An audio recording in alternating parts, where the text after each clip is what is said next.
The inclusion of Thor in Guardians of the Galaxy Vol. 3 marks a seismic shift in the Marvel Cinematic Universe, promising a dynamic convergence of cosmic narratives and a fresh injection of humor and camaraderie. As the God of Thunder joins forces with the eclectic crew of the Guardians, the stage is set for a cinematic spectacle that transcends the traditional boundaries of superhero storytelling. Thor's integration into the Guardians' cosmic escapades introduces an exciting dimension to both his character arc and the overall narrative.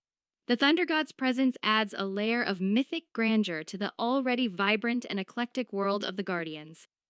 The juxtaposition of Thor's regal demeanor and the Guardians' irreverent camaraderie is a promising source of comedic gold, setting the stage for memorable interactions and witty banter. Moreover, Thor's inclusion opens the door to a myriad of possibilities for thrilling action sequences. The God of Thunder, armed with Mjolnir or perhaps a new cosmic weapon, brings a unique combat style to the mix. His godly powers and battle prowess are likely to synergize with the diverse skill sets of the Guardians, creating visually stunning and dynamic confrontations with cosmic adversaries. Beyond the spectacle, the narrative impact of Thor's inclusion is substantial. The Thunder God's personal journey, post-Avengers Endgame, takes an intriguing turn as he finds himself navigating the cosmos alongside a band of unconventional heroes. This collaborative venture promises character development for both Thor and the Guardians, fostering a deeper exploration of themes such as friendship, redemption, and the weight of responsibility. In essence, Thor's inclusion in Guardians of the Galaxy Vol. 3 is a strategic masterstroke by Marvel Studios, offering fans a cosmic convergence that is bound to be both visually spectacular and narratively rich. As these two Marvel juggernauts unite, the result is poised to be a cinematic event that reshapes the landscape of superhero storytelling, leaving an indelible mark on the Marvel Cinematic Universe. Expect lots of God of Thunder V's Star-Lord humor. When Thor met Peter Quill in Avengers Infinity War, there was some immediate tension. The insecure Quill was envious of Thor's near-perfect body, his way with the ladies, and his stoic sense of humor. To make it worse, the rest of the Guardians took to Thor pretty quickly. At the end of Endgame, when Thor leaves New Asgard behind and joins the Guardians, Quill is once again made uncomfortable by his presence. If Thor does indeed appear in Guardians of the Galaxy Vol. 3, a balancing of these two strong personalities will be one of the key challenges. Luckily, writer/director James Gunn is back for the film, after some lengthy behind-the-scenes drama. And if there's one person who can mine the dichotomy of these two broad personalities for humor, it's him.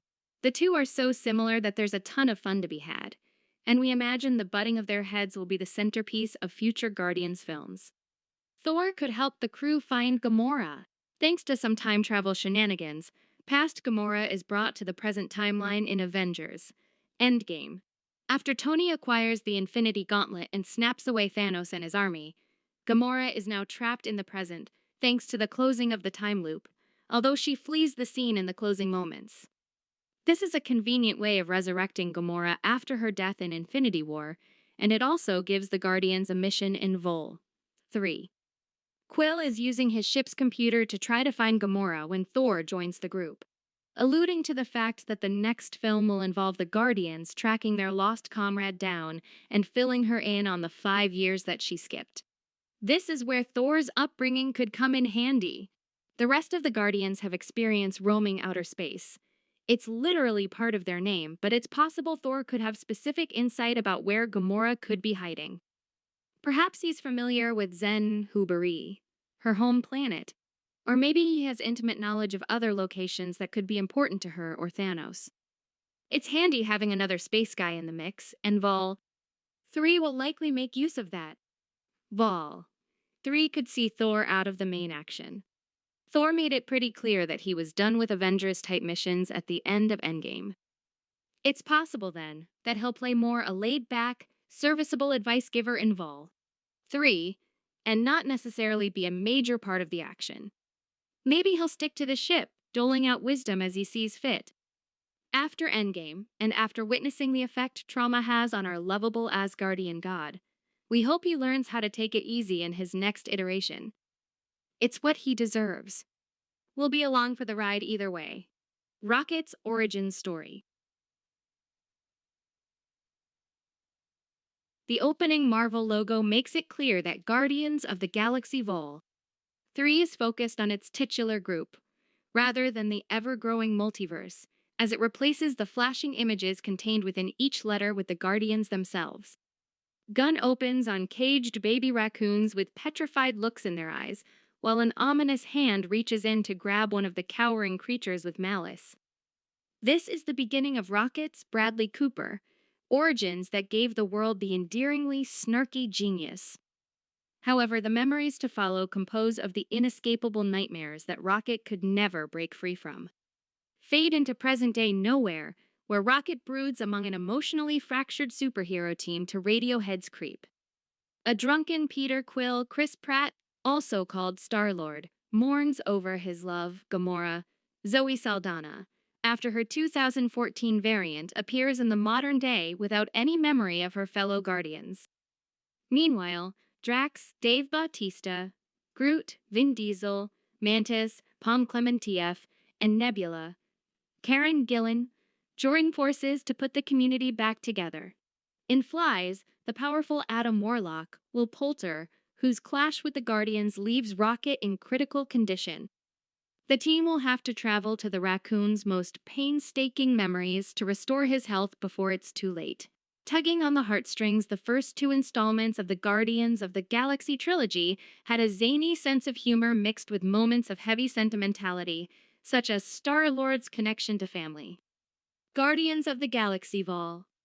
3 is all about the unresolved traumas that loomed beneath the surface of the 2 prior films, with Rocket's origin story at the forefront. Nevertheless, other ensemble members face identity issues, weaving a common, unspoken thread that finally comes to a head. In the face of Rocket's mortal danger, the Guardians' banter remains mostly intact. Drax and Mantis shenanigans from the Guardians of the Galaxy Holiday Special translate into this sequel, giving Bautista and Clementieff more breadth for their sincere interactions, which range from silly to moving. The antagonist doesn't fare quite as well. The High Evolutionary is a savage villain that earns every ounce of hatred from the audience through his reprehensible inhumanity, but he's no more memorable than the typical MCU antagonist. OG plays this character with an over-the-top performance that only further highlights the character's hollow presence. Meanwhile, Poulter's debut as the long-awaited Warlock is welcome, although it's a very minor, underutilized role.